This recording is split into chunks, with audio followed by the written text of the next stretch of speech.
Hello everybody and welcome back to the United Stand. This is Ruben Amorim's press conference reaction for our game against Leeds, which will be played at Elland Road, 12:30 kickoff on Sunday. Look, I hope Ruben Amorim's more up for that game than he was for this press conference. That is one of the most depressing press conferences I have watched in a very, very long time. I wanted to start New Year's off with a bang. I wanted to be sat here saying, yes, we're looking at signings in January. You know, we've got players coming back from injury. But instead, unfortunately, New Year, same old with Manchester United. Ruben Amorim says there's no players coming back at this current moment in time for the game against Leeds. There's one more training in between that. But right now, there's no one returning from injury. So that is a massive, massive blow going into that game, which Leeds are going to be bang up for, and also says currently there's no conversations going on about any January signing. So, Happy New Year, everyone. Manchester United Football Club. Look, I mean, I don't want to be negative. I really don't, but it drives me to it. When I watch press conferences where Manchester United are playing so poorly and we're not actively trying to change that in a January transfer window, and the manager looks so downbeat, he looks so down. Like, it makes me sad. And it's not all on Ruben Amorim at all. I do feel like he's been hung out to dry in some aspects. Of course, he has a lot of responsibility to take as well. But somehow, going into this Leeds game, Manchester United are still in and around Champions League football. I mean, Chelsea are having a hard time of it at the moment. Enzo Maresca gone, which I think is a massive, massive mistake from Chelsea, by the way. But this isn't, that's football. We'll get onto that another time. And, other teams around us like Liverpool, just not looking good at all. So Man United still have a chance of Champions League football. This game is absolutely crucial. There's a big rivalry involved. But Man United are going to be going into this game with the same squad they had against Wolves. And now that was such a boring, teeth-pulling performance for Manchester United. Hopefully they can give more at Elland Road, where the atmosphere is going to be super high. Leeds going to be confident, and we've got to step up to the occasion. Look, everyone, thank you very much for getting involved in the chat already. Get your comments in, smash a like on the video. Let's get interactive. Let's share this bad news together, and yeah, let's get into the show. I'm going to talk a little bit about Dorgu as well towards the end of the video. Lecce president has been speaking a little bit about him, and I think that's really, really interesting. But let's start with Ruben Amorim's quotes. So, Ruben Amorim on injuries, which I've just kind of hinted at already. No different issues, but I don't think anybody will recover. And I watched the press conference, so I saw a little bit more detail then. He said that there's one training session between now and the Leeds game, so let's see if anyone can return. Might be being a bit coy there, might be trying to catch Daniel Farke out, might be trying to catch Leeds out, but I highly, highly doubt it. Currently, De Ligt will still be out, Maguire will still be out, Kobbie Mainoo will still be out, which is so unfortunate. Bruno Fernandes will still be out, and that's the way the cookie crumbles for Manchester United right now. It's really, really unfortunate, especially that this all happens when Mbeumo and Ahmad and Mazraoui are at AFCON. People forget Mazraoui, but I think he's just as crucial as the other two at this current moment in time. It's gutting. It's a massive, massive blow for us, but you prepare for this in the summer. And, when Bruno is out, I understand that is a massive, massive, massive blow. He's never usually injured. He's never usually injured for certain amounts of time. But like we've said on multiple shows, the AFCON players, we already knew was going to happen. Kobbie Mainoo's barely been played anyway. And, when you look at De Ligt and Maguire, yes, they're massive, massive blows, but you've got to prepare for this. You have got to prepare for this. And Mason Mount, actually, you know what? Alarm bells are just going off in my head. Mason Mount's not going to be back either. I mean, do you know what I struggle to get my head round is when De Ligt gets injured, Ruben Amorim says, oh, he's suffering with a little bit of backache and he should be back for the next game, or it's not going to be a long one. De Ligt's been gone for how long? Make the joke, he's not been back from injury since last year, but genuinely, how long has De Ligt been gone for now? I'd love to know. It feels like it's been months. It might just because we've had a lot of games, but he's been out for ages. He's still not back. And he says he's going to be back near enough the next game. Out for months, we don't know what's going on. Mason Mount, Ruben Amorim said when he came off at half-time in the game against Newcastle, it was, when he came off at half-time, he said Mason Mount wanted to play the second half, but we've got to be cautious with our players, we've got to be careful with them. So he's out for Wolves, and now it looks like he's going to be out for Leeds as well. Yet he wanted to play the second half. So how is it now got to a point where he's got to be out for 2 full games? I get that he's got to be careful with players because of injuries, but also, you know, we have games to win and we have got such a thin squad right now. I don't know whether he's just saying after the Newcastle game that it's not that bad because, you know, he doesn't want the media storm, or the club don't want the media storm after that because Mason Mount's been injured multiple times across his Manchester United career, or if it actually is a very, very, very minor injury / knock and they just are wrapping him in cotton wool and they are protecting him. I don't know what it is. The De Ligt one is strange as well. He's a huge, huge loss for us. Going to have to go with what we've got, but one game a week, and this squad is massively struggling with it. Is it because these players are used to playing 2 games a week? Bruno's used to playing every minute in football. You know, he's one of the most played players throughout the top 5 leagues since he's been at Manchester United, probably before that as well. But he's used to playing 2 games a week. He's not currently doing that. De Ligt has been used to playing 2 games a week in the past at his previous Champions League clubs. Maguire, we know, has started suffering with injury problems as he's got to the later ages of his career. He's been quite open with that, and it is frustrating because I think he's a massive miss, but he's probably going to end up moving on in the summer and us getting someone younger in who hasn't got as many injury problems. And Mason Mount it's really, really gutting because, as you saw in that Newcastle game, the first half versus the second half, with and without Mason Mount, I mean, it speaks for itself. And, you know, the stats when Mason Mount starts for Manchester United compared to when he doesn't, it speaks for themselves. We are a better team with Mason Mount in it. But he can't keep himself fit, and it's so frustrating. So United really need to get a handle on this because the injury issues are a problem. Playing 1 game a week is a problem. We need to be back in Europe. And I'm going off on so many tangents here now because I feel like I think about this all the time. And when I get live with you guys, I have to let it out. I've seen people saying, oh, well, European football was our goal for this season. Europa League will do us just fine. That's an improvement on 15th. And I feel like saying to these people, hello, it's a prime opportunity for Manchester United to get Champions League football. Other teams in the Premier League are really poor this year. I mean, we lost to Everton at home with 10 men. We drew with West Ham, who were probably going to go down, at home. Bournemouth, who hadn't won a game in God knows how long, we drew with. We dropped points to Wolves, one of the worst Prem sides we've ever seen. Imagine if we would have actually got all of them points like we should have done. You know, we would be comfortably in Champions League football. We are at the prime opportunity to go and snatch Champions League football. I mean, it's basically served up on a plate to us, and we keep floundering. We're not even that good. We don't even deserve to probably be in the top half of the table the way that we're playing. But because how the Premier League is panning out this season, we are there, and we've got an opportunity to do it. You've got to go and grasp that. Just because our goal at the start of the season, when we thought the Premier League was going to be super competitive, you expected Chelsea to be better, you expected Liverpool to be better. Our goal was Europa League football. Well, yeah, we expected Liverpool to be in a title race. You expect Chelsea to be comfortably in Champions League. That's not happened. We've got to take that opportunity and get Champions League football so we don't miss out on the Semenyas of the world, so we don't miss out on the Elliot Andersons. So, yeah, I'm absolutely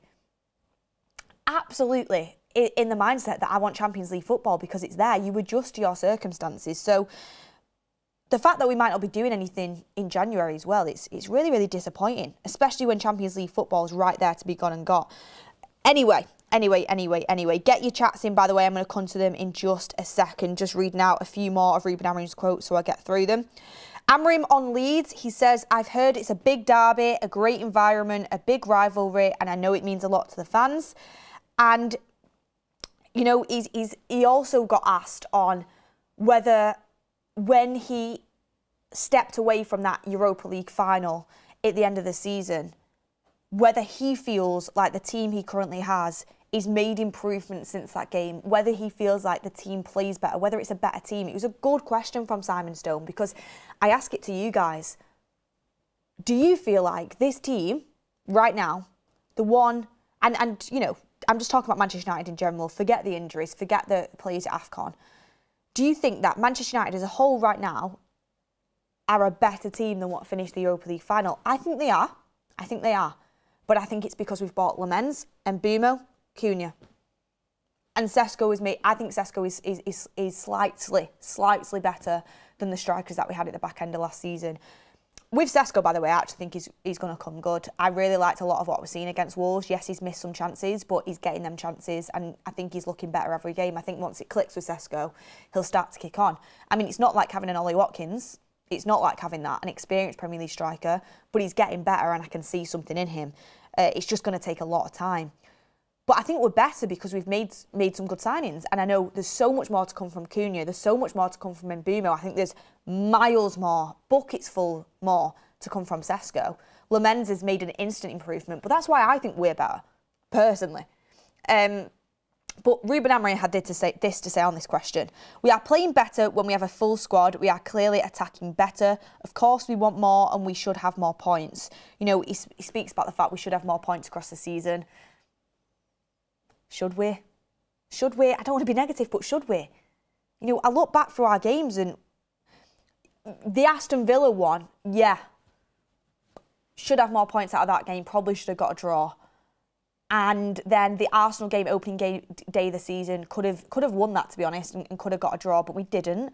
But there's also some games that we've won where really we shouldn't have. The Newcastle game, for example, they absolutely battered us in that second half. And look, the table doesn't lie.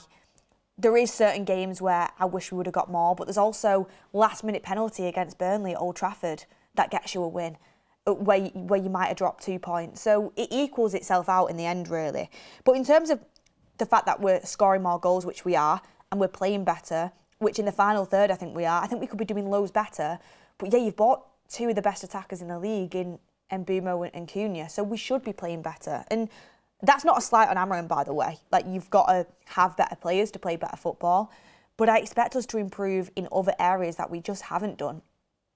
In terms of defensively, we need to be better, absolutely. But that's a team. That's not down to individual defenders. That's due to our shape out of possession being so easily able to cut through. You can cut through it like a knife through butter.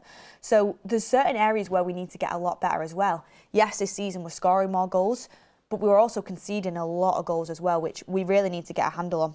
But anyway, get your super chats in. We've got loads more to come from Amorim in this press conference reaction, and also loads more to talk about too, so get involved. Whatever you want to have your say on, get your comments in. Grim from SA says, I'm assuming that's South Africa, says Amorim, like Maresca, are overruled by the physios. I don't want to compare Amorim and Maresca. Maresca is a much better manager than Ruben Amorim currently. His record speaks for itself. And look, if I knew, if I had any sort of inkling, or it was ever revealed that Ruben Amorim's squad selections are influenced by the hierarchy, the starting 11 he picks is influenced by the hierarchy, or the medical staff had more of a say than him, that would deeply concern me. I do think the medical staff should have a huge say on players, by the way. Absolutely, it should do. So maybe kind of negate that one off. But there was rumours that Enzo Maresca was being told to play certain players because their agent was on the phone saying, promised us game time, we're not getting it. He was told to play certain players because of resale value. Like, that's crazy. That is absolutely crazy, and I don't think that's happening at Manchester United. I'm going to be so honest, because I think if it was, Kobbie Mainoo would be seeing a lot more game time than what he currently is doing. Also, we've got Man Plus Guitar says, I have zero sympathy. He made Dalot captain twice. Look, Dalot being captain isn't the reason why, you know, we're playing poorly. Like, would Dalot be my first choice as captain? No. But he has the right attitude, he has the right mentality. The problem is, you know, making someone captain that isn't always, you know, at Manchester United level, sort of, you know, his overall game every single week. That's where people might have, you know, question marks about that. I don't think Dalot being captain has anything to do with where Manchester United are right now, to be honest with you. I'm not too fussed who the captain is when Bruno isn't captain, because it's literally just a makeshift. But it has been Lisandro Martinez. It's been like Lisandro Martinez for the majority of the time, and I feel like Lisandro Martinez is an excellent captain when Bruno isn't there. He has won things in his career. He's a leader. He's a very good player, so it sets a good example in terms of just, you know, playing on the pitch. I like Lisandro Martinez as captain when he is captain. So yeah, Anil Dolin says, the decisions at this club make you want to pull your hair out. How can we not assign a player when the squad is this depleted? We are Manchester United. Standards are on the floor. Standards are on the floor. And it's like we're being drip-fed for these standards to be on the floor. Chelsea have higher standards than us. I don't agree the way they run things, by the way. I don't think Maresca should have been...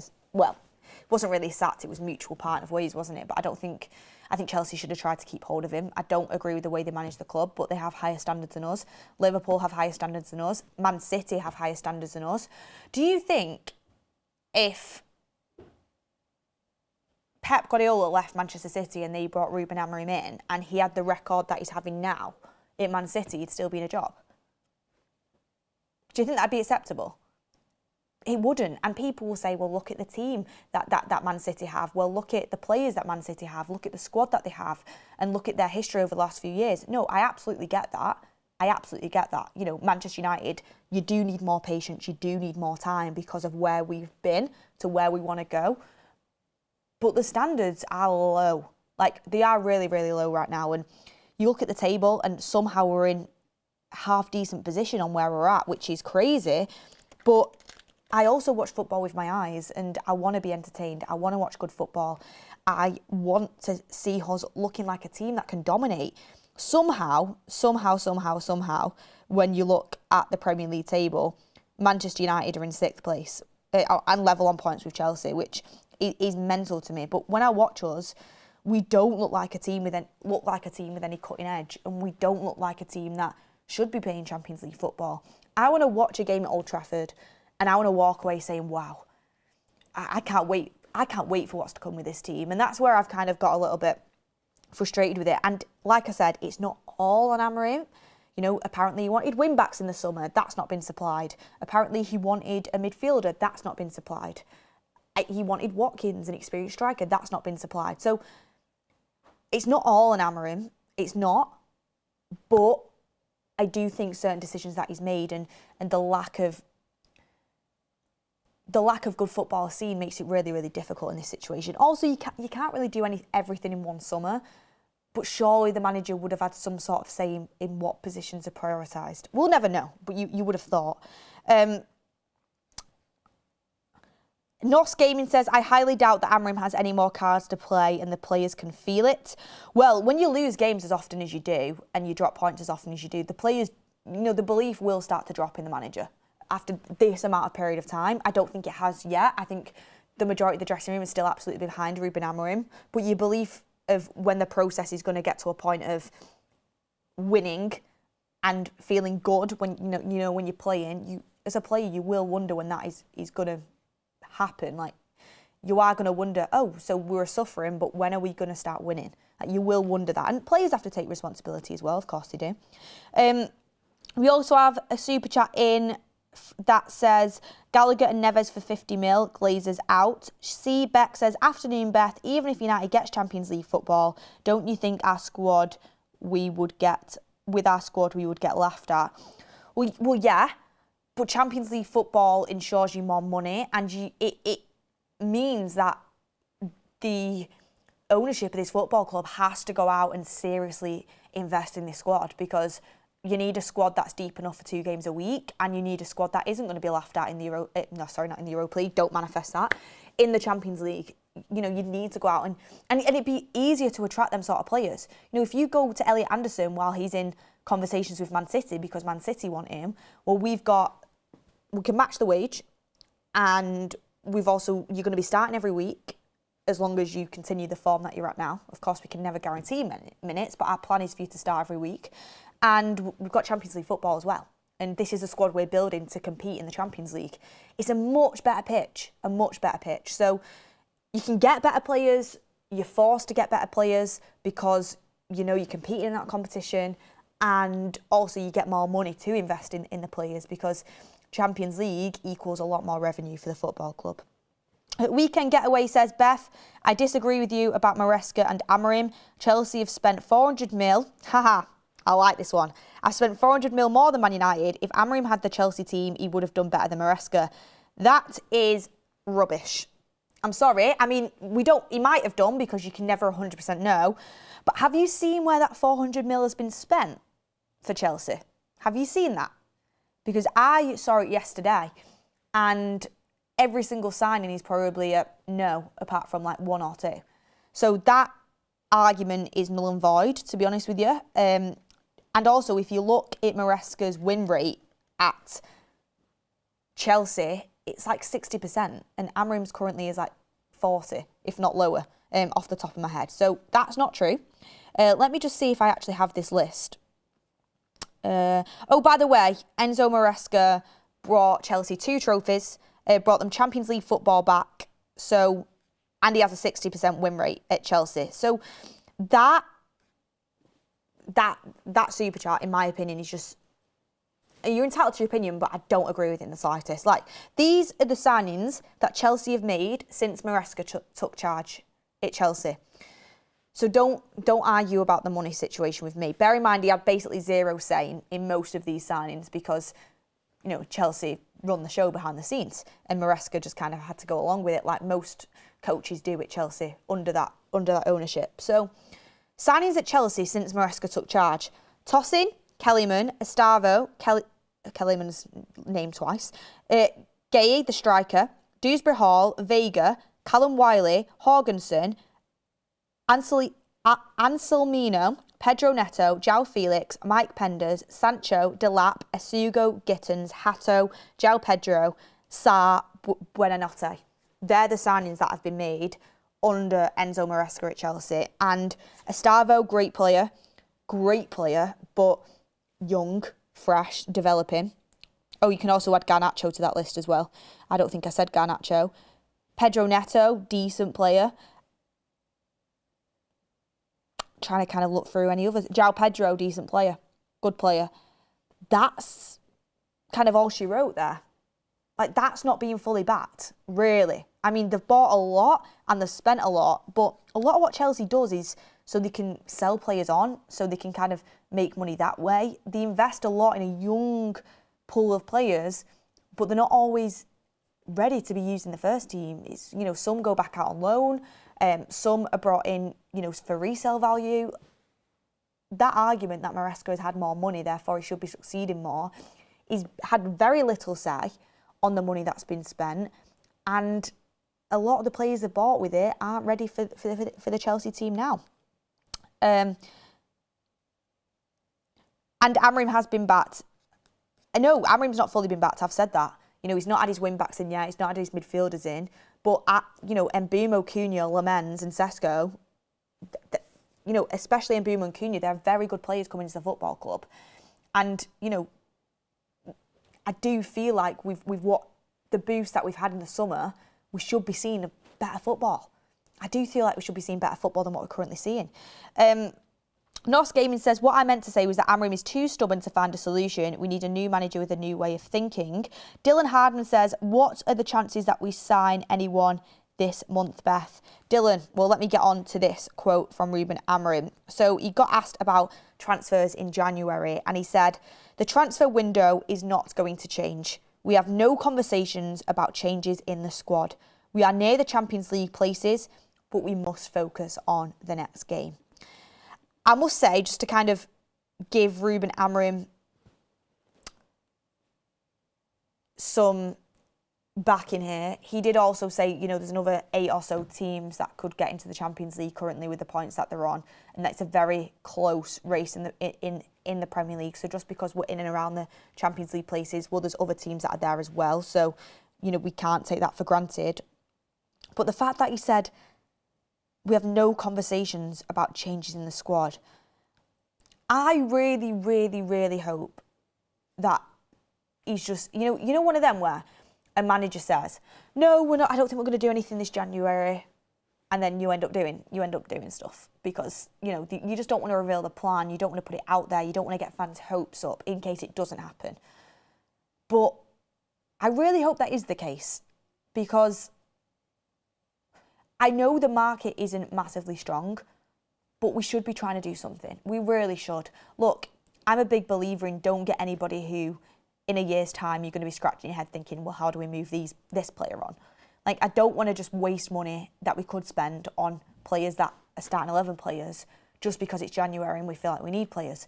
But we've had so much time to scout and to think about players we're going to buy. You're not telling me in all of world football there is no improvements that Manchester United can make in the January transfer window. And it's not my job to come up with names because I'm not a scout or the transfer team at Manchester United.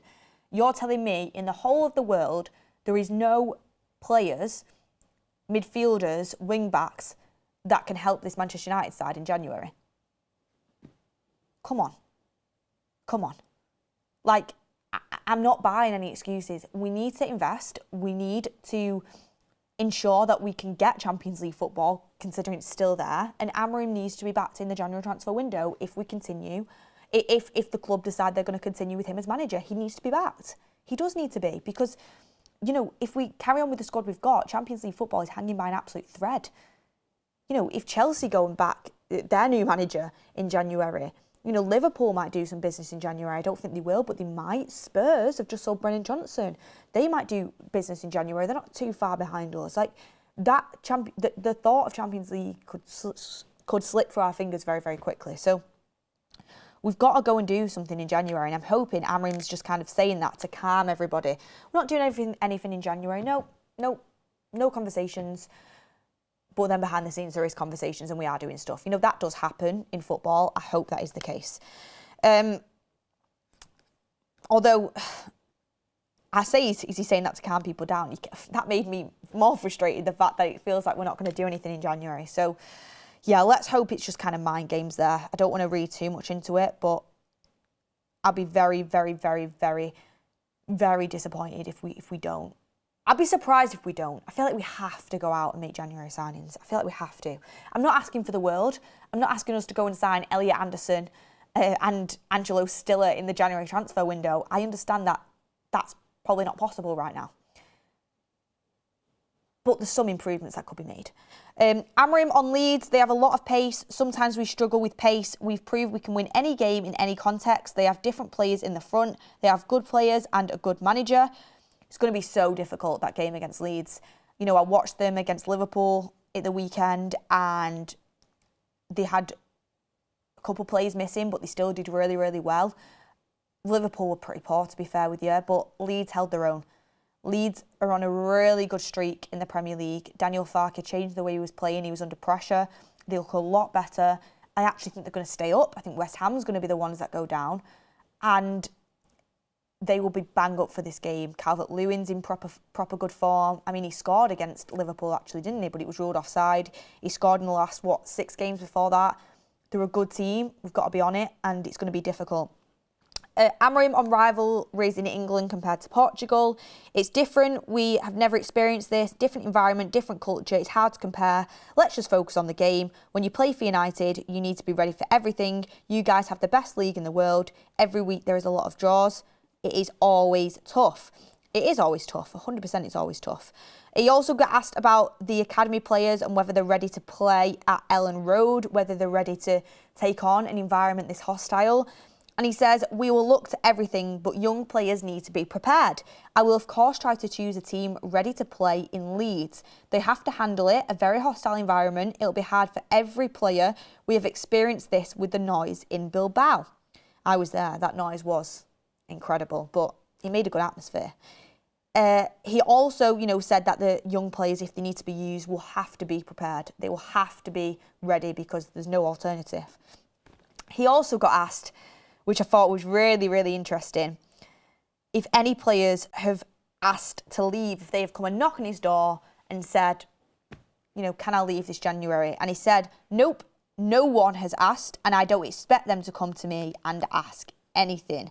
So that kind of shuts down that as Joshua Zirkzee asked to leave, that Mainoo's asked to leave. Like, nobody, according to Ruben Amorim, has come and knocked on his door and asked to leave in January. And he seemed very adamant that anybody would be leaving in January. So, look, I think Ruben Amorim's stance is, unless you go and get me a striker, we were meant to sign Semenyo, Zirkzee ain't going anywhere. Unless you go and get me a midfielder, Kobbie Mainoo ain't going anywhere. And that's the stance. And As we know from Ben Jacobs on the shows, it's a very collaborative process with Jason Wilcox, Omar Brada, the recruitment team, the transfer team, and Ruben Amorim on what happens in these transfer windows. Wanted to go and get Ollie Watkins, Vivell wanted Sesko, they came to the decision to go for Sesko. Wanted to go and get Emi Martinez, Jason Wilcox, I think, put forward Senny Lamans. The decision was to go for Senny Lamans. So Amorim doesn't always get his way, but it's a collaborative process, and I think that's a good thing. But also, I think they will listen to Ruben Amorim as well.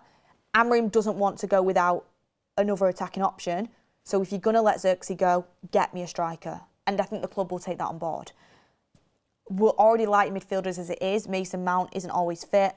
Bruno's had an injury which, once you get a soft tissue injury on your hamstring, they can recur. Hopefully it doesn't, touch wood it doesn't. But he's not going to want to go into the rest of the season with one midfielder shorter for no reason. So if you're going to let Kobbie Mainoo go, you bring me in a midfielder. That's Amorim's stance currently, and it seemed very, very, very clear in that press conference. And I understand it because I'd be the same if I was United manager. I'd want as many players as I could get right now, considering the AFCON, the injuries, and everything like that. You never know how things can swing in that sense. Just kind of looked if I've missed anything there. I think that is everything that Ruben Amorim had to say in his press conference. Yeah, it is. So going to get to your super chats now and kind of mention, I'm going to actually say how I would set up as well against Leeds. So Thomas McArdle says we are best in class, Beth. Yeah, best in class. T.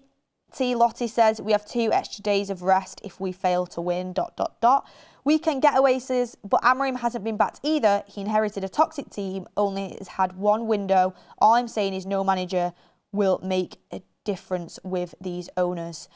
I do think, like I said, it's not all on one person. I think Amorim, there's excuses made for Amorim all the time, and he needs a better squad. He needs to be back more, 100%.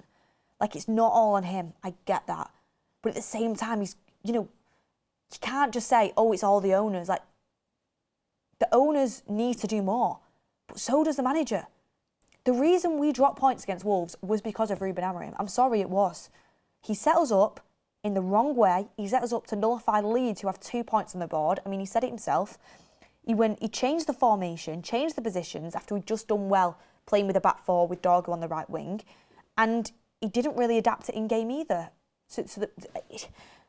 Yes, he had a poor squad. Yes, we've got players injured and players at AFCON, but it's Wolves with 2 points and we're playing at Old Trafford. Like, there's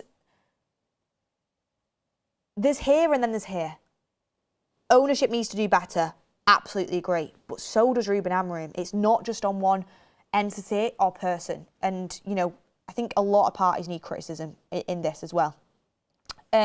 Nos Gaming says, do you remember what Amorim said after we lost 3-0 against City? I won't change my philosophy. If you want a change, you would have to change the man. And at this point, I'm like, yes, please. Grim from SA says, Beth, honestly, how long/much will Ineos give Ruben?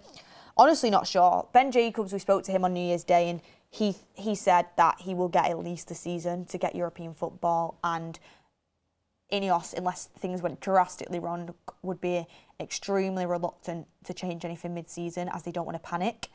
And I get that. Like, we are still in touching distance of Champions League, and I think they want to fully review him at the end of the season. I mean, we're towards the end of the show now, so I don't even need to bring this in. I don't even know if I should bring this in, but again, this is not my words, but a lot of people I know support United, go to the games, my friends, my family. Like, I've been brought up on United, so I speak to a lot of people all the time. Someone who I was speaking to the other day thinks he's been told he's going to go at the end of the season and that's why he's changed to a back four. I don't agree with that, because they were saying to me, well, why would you say if you want to change the philosophy, you've got to change the man? Why would you say even the Pope won't make me change and then suddenly you're changing? And I think, well, why would you even bother then? If you knew you were going to go at the end of the season anyway, why would you even bother? So I don't think that's happened. Someone else has said to me that they think that he's been told if he doesn't get Champions League or European football or something, then he's told that he will be sacked. I could see that happening. And he's thought, well, I need to win games, so I'm going to change to a back four. He also said I don't think that exactly is what his thinking has been. At the start of the season, Ruben Amorim did say that you will see this team play in different ways. You will see us play with two defenders sometimes. You will see us change. So maybe he had a long, hard think about it, you know, over the course of the summer, over the course of the weeks. And maybe he genuinely did just say, the Pope won't make me change. You know, if you want to change the system, you've got to change the man, because he didn't want the media pressure, like he said, to change the way he wanted to play. He wanted to do it on his own terms. I don't know what it is of why he decided to change. Maybe he just thought it was a better way to win football games, which seems like the more realistic option.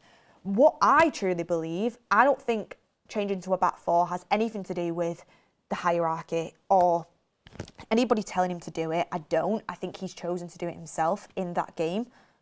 What I do think will happen is, I don't think Ruben Amorim's had any talks over his future either with the hierarchy.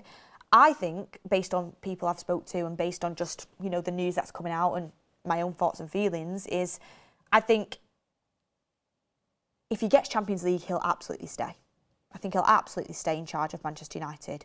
If he gets Europa League, I think what will happen is, at the end of the season, we will get told about an internal review, and Ineos and Omar Barada and everybody involved will assess Ruben Amorim's time in charge of Manchester United so far. They will do an audit and they will think, is this the manager that's going to take us into next season, or do we need to make a change? Ineos want to walk to the right decision, not rush to the wrong one. They've said that multiple times. They don't want to look as if they're panicking. They don't want to look like as if they've not got a plan. And I think he will be given this season to get European football. If he gets European football, Champions League football, I think he definitely stays. Europa League, depending on how we got there, I think there'll be a long, hard discussion and think around his future. I think if he doesn't get any sort of European football, he will go. And I think Ineos will make that decision. But I don't think he's been told he's gone. I don't think he's changed his formation because he's told he's gone. I don't think he's been told to change his formation. I think he's been told our expectation this season is European football. And Amorim's thought to himself, right, well, I'm kind of halfway through the season. I'm on the border of European football. Can this squad really play the way I want to play for the rest of the season? And if I continue this way, I might miss out on European football and then my job will be gone. So I think the reason he went to a back four is because he knew deep down that was the best way we could beat Newcastle, and he needed the points. And he needs the points to get European football for this football club and kind of survive through the summer. So that's kind of where I'm at with it on what Amorim's thinking. Ross Stevens says, we'll be back to square one if Amorim goes. Dylan Hardman says, Beth, isn't Marcus Rashford due back from his loan? Well, yeah, apparently Barcelona aren't going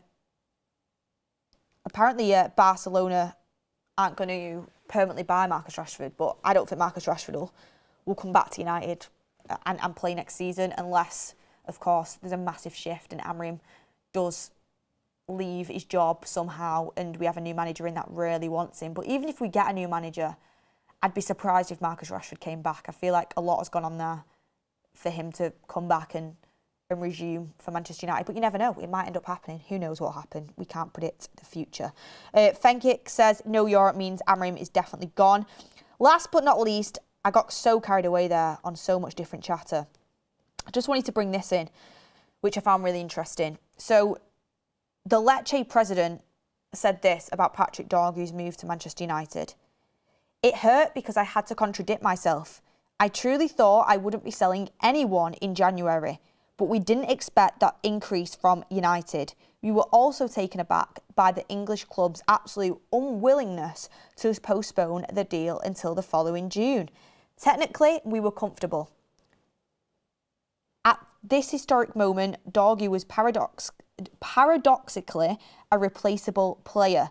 Despite his great value, because he was systematically deployed on the right as an inverted winger, a position in which he lost so much of his potential, I'm seeing him back in his natural position, right wing in Manchester, where he devastates his opponents. So he's saying there that his natural position is a right wing where he devastates opponents. And we kind of saw that against Newcastle. I wouldn't really say he devastated the opponent, but he definitely played a lot better. And then the next game, Amorim changed him back when he was full of confidence from that right wing position.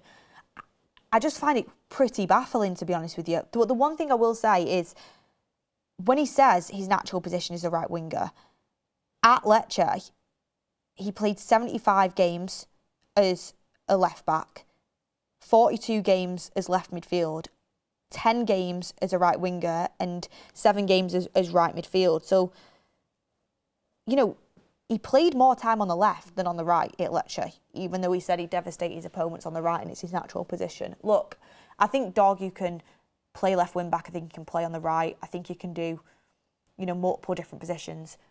I'm not saying I think he should be a right winger at United.